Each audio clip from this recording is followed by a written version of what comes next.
అదరగొట్టే కారం రంగు రుచి ఆచి కారం పొడి.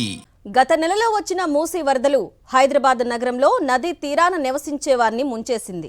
మూసారాంబాగ్ వంతెనతో పాటు అనేక వంతెనలపై నుంచి వరద నీరు ప్రవహించింది. మూసారాంబాగ్ వంతెన పాతబడిపోవడంతో 2 ఏళ్ల క్రితం కొత్త వంతెన నిర్మాణం ప్రారంభించారు. ఇంతవరకు అది పూర్తి కాలేదు. అయితే కొత్త వంతెన పూర్తి కాకముందే పాత వంతెనను కూల్చేస్తున్నారు. దీంతో స్థానిక ప్రజలు తీవ్ర ఆగ్రహం వ్యక్తం చేస్తున్నారు. వంతెన దాటి వెళ్లడానికి 5 కిలోమీటర్లు చుట్టూ తిరిగి వెళ్లాల్సి వస్తుందని మండిపడుతున్నారు. గత ప్రభుత్వం నుంచి నత్తనడకన సాగుతున్న మూసారాంబాగ్ వంతెనపై సాక్షి టీవీ ప్రత్యేక కథనం. మూసీ నదిపై హైదరాబాద్ నగరంలో 10 చోట్ల వంతెనలున్నాయి.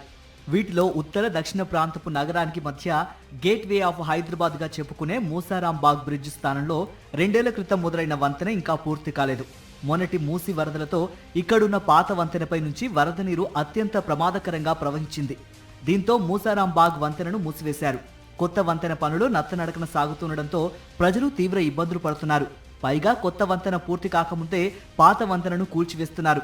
అంతకుముందు వాహనాలను అనుమతించకపోయినా నడిచి వంతెన దాటి అటువైపుకు వెళ్లేవారు.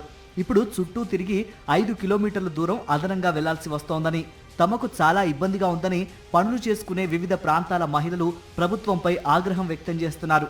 తిరిగి వాళ్ళంటే అల్లికెప్పు బస్సులు ఆపుతలేరు. మరి ఎట్లా వాళ్ళు అల్లికెప్పు కూడా ఆపాలి కదా బస్సు. మరి చాతగాని వాళ్ళు ఉంటారు, ఎట్లా పోతారు? ఇట్లా ఎక్కి పోతున్నాం, ఇది కూడా తవ్వేసిరి. మరి ఎట్లా కావాలి? మా గతి 30 రూపాయల బస్ కిరాయి అంటాడు, ఈ బస్సులు వస్తలేవు సరిగా. చాలా కష్టం. రోజు 50 రూపాయలు ఆటో 60 రూపాయలు ఆటోగా అవుతుంది మాకు. 60 రూపాయలు ఆటోగా పెట్టుకోవచ్చు. మా జీతాలు తక్కువ జీతాలు ఆటోగా పెట్టాలి. మేము దట్టిని అలా రోజు ఇదే పరిస్థితి. రోజు ఏడవుతుంది మాకు వెళ్ళడానికి చాలా ఇబ్బంది అవుతుంది. మొత్తం చుట్టూ తిరిగి రావడం వెళ్ళడం అవుతుంది. మాకు డ్యూటీల కాడ కూడా మాకు టైమింగ్స్ పెడతారు. పంచ్ ఉంది, మాకు టైమింగ్స్ కూడా కట్ అవుతుంది. పని చేసే వరకు మాకు వెళ్ళది. ఇట్లా అవుతుంది. చాలా ఘోరము నీళ్ళు వచ్చినప్పుడు కూడా. ప్రతి ఏటా భారీ వర్షాలు కురిసినప్పుడు మూసారాంబాగ్ బ్రిడ్జ్ వరద నీటిలో మునిగిపోతోంది. ఆ టైంలో బ్రిడ్జికు ఇరువైపులా వాహనాలు, పాదచారుల రాకపోకలు పూర్తిగా నిలిచిపోతున్నాయి. ఈ సమస్యను నివారించేందుకు 6 లైన్లతో 220 మీటర్ల పొడవు, 30 మీటర్ల వెడల్పుతో కొత్త బ్రిడ్జి నిర్మాణ పనులను మొదలుపెట్టి 2 ఏళ్లు ముగిసింది. ప్రభుత్వం మారింది గానీ వంతెన నిర్మాణం మాత్రం పూర్తి కాలేదు. దీంతో స్థానిక ప్రజలు ప్రభుత్వంపై మండిపడుతున్నారు. ఈ బ్రిడ్జి కట్టి నుంచి 3 ఏళ్ళు అవుతుంది. 3 ఏళ్ళ నుంచి ఇదే పరిస్థితి. అంబార్పేటకు సుఖంగా ఉన్నామంటే అంబార్పేటకు మొత్తం కష్ట సుఖాలు తీసుకొని వస్తున్నావు ఈ రేవంత్ రెడ్డి గారు. రేవంత్ రెడ్డి ఇస్తున్నంత కావాలని చేస్తున్నాడు. హైడ్రా అని ఇది ఆల్రెడీ ఫస్ట్ ఒకటి అవుతుంది. అయినాక తర్వాత చేయొచ్చు కదా. అది కంప్లీట్ వచ్చి ఇది కంప్లీట్ చేయాలా. కాదు పబ్లిక్ స్టూడెంట్కి ఎంత కష్టమవుతుంది. కావాలని చేస్తున్నాడు అంతే, ఏం లేదు. అనవసరంగా గురగొడుతున్నారు సార్. పోయేటోళ్ళ కష్టాలకు ఇబ్బంది అవుతుంది.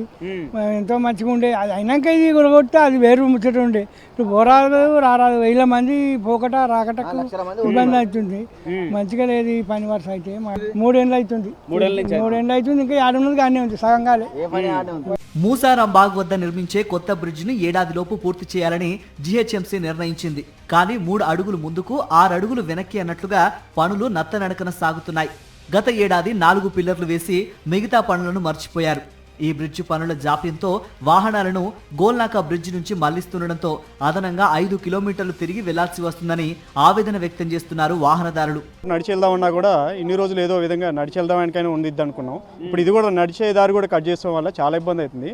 మెడికల్ ఎమర్జెన్సీలు కానీ లేకపోతే ఏమైనా స్టూడెంట్స్ కానీ ఏమైనా వృత్తిపరంగా అక్కడ పని చేసుకునే వాళ్ళకి కూడా చాలా ఇబ్బంది అవుతుంది. ఇటు నుంచి అటువైపు వెళ్తామంటే కూడా కనీసం ఇంతకుముందు వెహికల్స్ మీద వెళ్ళేవాళ్ళం. ఇప్పుడు అది వెహికల్స్ అయితే బంద్ చేశారు. సరే వాకింగ్ అయినా చేసుకోండి, అటు నుంచి అటు దాటి వెళ్దాం అనుకున్న వాళ్ళు కూడా చాలా ఇబ్బంది అవుతుంది. ముఖ్యంగా స్టూడెంట్స్కి చాలా ప్రాబ్లం అవుతుంది. చదువులు చాలా ఇబ్బంది అవుతుంది.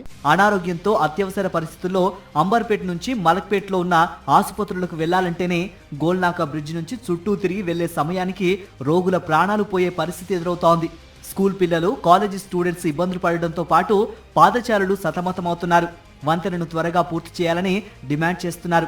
3-4 ఉంటుంది మొత్తం తిరిగి రావాలి ఉంటుంది కానీ తిరిగి రావడానికి ఫుల్ ట్రాఫిక్ ఉంటుంది. రానికి మళ్ళీ 2 hours పక్కా పడుతుంది తిరిగి రావడానికి.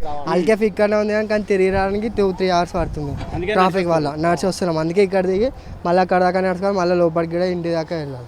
లాంగ్ అవుతుంది, ఫుల్ లాంగ్ అవుతుంది, ఇంకా లేట్ అవుతుంది కాలేజ్ నుంచి వచ్చేసరికి. ఒకవైపు టెక్నాలజీ పేరుతో మేము ముందుకు పోతా ఉన్నాం, ప్రజాపాలనలో ముందుకు సాగుతున్నటువంటి ప్రభుత్వాలు, గత ప్రభుత్వాలు, ఇప్పటి ప్రభుత్వాలు కూడా ఏ ఒక్క నిర్మాణాన్ని సంపూర్ణంగా చేపట్టినట్టు లేదు, ప్రజలకు అందుబాటులో తెచ్చినటువంటి పరిస్థితి కనిపించలేదు.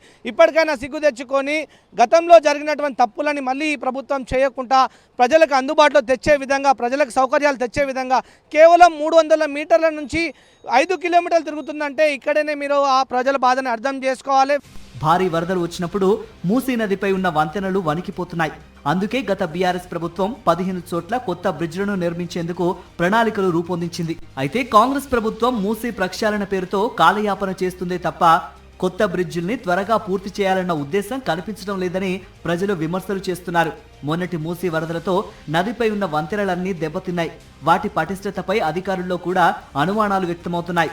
అందువల్ల మూసీపై నిర్మించ తలపెట్టిన వంతెనలన్నీ త్వరగా పూర్తి చేయాలని కోరుతున్నారు.